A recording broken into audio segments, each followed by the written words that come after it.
इतिहास साक्षी है कि पुण्य भूमि भारत की गाथा भारत की अस्मिता, गौरव और राष्ट्रीय स्वाभिमान के लिए विदेशी आक्रांताओं से संघर्ष की महान गाथा है। बर्बर आक्रांताओं ने भारत की आत्मा पर चोट करने और भारत का अपमान करने के लिए हमारी संस्कृति और आस्था के केंद्रों को ध्वस्त किया। सोमनाथ, काशी, मथुरा और अयोध्या के मंदिरों का तोड़ा जाना आज भी भारत की स्मृतियों में जीवित है।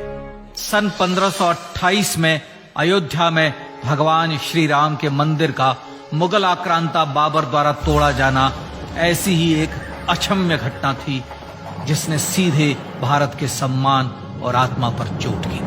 कारण साफ था, अयोध्या के श्री राम के मंदिर पर आक्रमण भारत की आत्मा पर आक्रमण था। जहां हर भारतीय के रोम रोम में राम बसते हैं, वह भारत यह अपमान कैसे सहता। राम मंदिर पर आक्रमण भारत को आहत कर गया था। विदेशी हमलावर अपनी बर्बरता दिखाते गए और भारत अपने आत्मगौरव को फिर से पाने के लिए संघर्ष करता रहा। भारत रामलला के जन्म स्थान पर बाबर के नाम पर बने एक ढांचे को देखता और उसे हटाने का संकल्प लेकर शक्ति संजोया करता।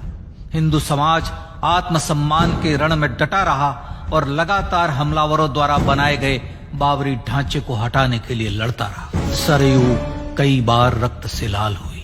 कभी स्थानीय शासकों ने तो कभी साधु संतों और राम भक्तों ने राम जन्मभूमि की मुक्ति के लिए अपने प्राणों की आहुति दी। 74 बार युद्ध हुए। हम कुछ मोर्चे हारे, पर रण जीतने का संकल्प कभी कम नहीं हुआ। हिंदू समाज तलवारों से रक्त रंजित हुआ, पर उसने हार नहीं मानी। उसका संकल्प अजेय था।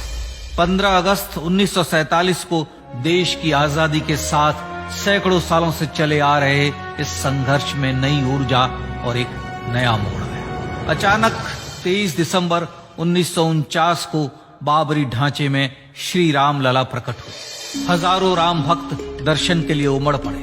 तत्कालीन प्रधानमंत्री पंडित जवाहरलाल नेहरू ने उत्तर प्रदेश सरकार को श्री राम लला को विवादित ढांचे से हटाने का आदेश दिया। उत्तर प्रदेश सरकार ने अयोध्या के कलेक्टर को यह काम दिया और यह निर्देश भी कि जरूरत पड़ने पर वे बल का प्रयोग भी करें। अयोध्या के कलेक्टर ने सरकार को उत्तर दिया कि यह नरसंहार के बिना संभव नहीं है, और फिर भी वह ऐसा चाहती है तो किसी दूसरे कलेक्टर से यह काम करवा ले। परिणाम स्वरूप रामलला की मूर्ति वहीं विराजमान रही। विवादित ढांचे को बंद कर दिया गया। केवल पुजारी को सेवा अर्चना के लिए भीतर जाने की अनुमति थी। फिर भी राम भक्त विवादित ढांचे के बाहर से प्रभु श्री राम की आराधना करते रहे। भारत के हिंदू समाज के लिए चुनौतियां और बढ़ गई। मामला अदालत में गया। विपक्षी दलों द्वारा अदालत में भगवान श्री राम के अस्तित्व पर सवाल उठाए गए। उनके अयोध्या में ही जन्म लेने का प्रमाण मांगा गया। भारत का जनमानस अब आहत हो उठा था। आजाद भारत में भी हिंदू समाज को अपनी आस्था और श्रद्धा के लिए संघर्ष करना पड़ रहा था। चुनौतियों के इस समय में सन 1984 में विज्ञान भवन दिल्ली में विश्व हिंदू परिषद ने धर्म संसद का आयोजन किया। इस संसद में देश भर के संतों ने राम जन्मभूमि की मुक्ति के लिए आह्वान किया और राम जन्मभूमि मुक्ति यज्ञ समिति का गठन किया। धर्म संसद ने राम जन्मभूमि की मुक्ति और वहां भगवान श्री राम के भव्य मंदिर बनाने के भारत के जनमानस के संकल्प को फिर से दोहराया। विश्व हिंदू परिषद के नेतृत्व में मंदिर निर्माण के लिए पूरे देश में अभूतपूर्व आंदोलन की शुरुआत हुई। श्री राम जन्मस्थली मुक्ति यज्ञ समिति के साथ देश भर में राम जानकी की रथ यात्राएं निकली। राम लीलाओं में राम कथा के माध्यम से भारत का आम जन फिर से जुटा। अब सबके मन में एक ही प्रण था, एक ही लक्ष्य था। अयोध्या में जन्मभूमि पर भगवान श्री राम के भव्य मंदिर का निर्माण। सन 1989 में विश्व हिंदू परिषद द्वारा गांव-गांव से रामशिला पूजन करके अयोध्या भेजी गई। 2,75,000 गांवों से रामशिलाएं अयोध्या पहुंची। भव्य राम मंदिर के शिलान्यास का निर्णय हुआ। पूज्य संत महात्माओं और हिंदू समाज के अन्य प्रमुख नेताओं के निर्णय के अनुसार अनुसूचित जाति के प्रमुख नेता श्री कामेश्वर चौपाल ने 9 नवंबर 1989 को मंदिर निर्माण का पहला पत्थर रखा। राम जन्मभूमि पर मंदिर निर्माण के लक्ष्य की पूर्ति के लिए सन 1990 में सोमनाथ से अयोध्या के लिए श्री लाल कृष्ण आडवाणी ने रथ यात्रा की शुरुआत की। देश में जन भावनाओं का ज्वार उमड़ने लगा। श्री लाल कृष्ण आडवाणी के रथ यात्रा के साथ साथ मंदिर के लिए जन समर्थन बढ़ने लगा और छद्म सेकुलरवाद बेनकाब होने लगा। इस जन आंदोलन को रोकने की तमाम कोशिशें हुई पर सब व्यर्थ हुई। विश्व हिंदू परिषद ने देशवासियों से अयोध्या में जन्मभूमि पर मंदिर निर्माण के लिए 30 अक्टूबर और 1 नवंबर 1990 को कार सेवा का आह्वान किया। परिणाम स्वरूप लाखों राम भक्त कार सेवा के लिए देश के कोने कोने से अयोध्या आए। इससे देश की एकात्मता का विराट दर्शन हुआ। कार सेवकों को रोकने के लिए उत्तर प्रदेश के तत्कालीन मुख्यमंत्री श्री मुलायम सिंह यादव ने अयोध्या में परिंदे को भी पर न मारने देने की घोषणा की। स्थितियां गंभीर हो गई। अयोध्या से 100-100, 200 किलोमीटर दूर रेलगाड़ियां रोक दी गई। अयोध्या युद्ध भूमि बना दी गई। मार्ग बंद, रेल बंद, चप्पे चप्पे पर पुलिस। अयोध्या सैनिक छावनी में बदल गई। राम नाम पर ऐसी पाबंदी कि अर्थी ले जा रहे लोगों तक को रोका गया क्योंकि वे राम नाम सत्य कह रहे थे। लेकिन सैकड़ों किलोमीटर की यात्रा कर कार सेवक अयोध्या पहुंचने लगे। राम के गीत गाते, होठों पर हंसी और पांव में छाले लिए राम काज के लिए राम भक्त देश विदेश से अयोध्या पहुंच ही गए। कार सेवकों पर गोलियां चली। अनेक कार सेवक शहीद हुए।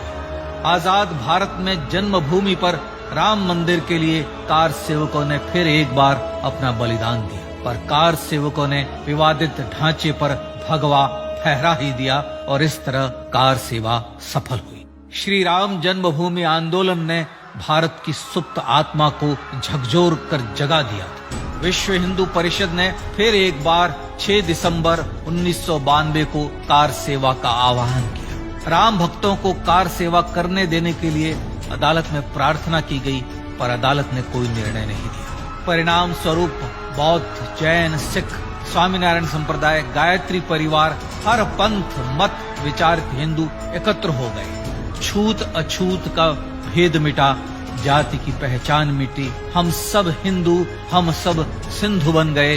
राम सिंधु में ज्वार उठा और देखते ही देखते 6 दिसंबर 1992 को श्री राम जन्मभूमि से बाबरी ढांचा सदा के लिए हट गया।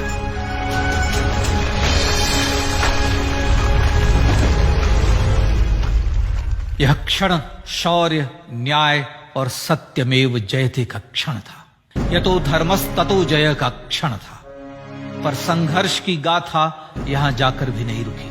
छद्म सेकुलरवादियों द्वारा भारत और भगवान श्री राम के इतिहास को झुठलाने के लिए अदालतों में चुनौतियों का सिलसिला चलता रहा, जो 1950 से चल रहा था। हिंदू सिखों के बीच से गुजरते हुए भगवान श्री राम का दर्शन करने के लिए विवश थे। यह स्थिति थी आजाद भारत में श्री राम और राम भक्तों की।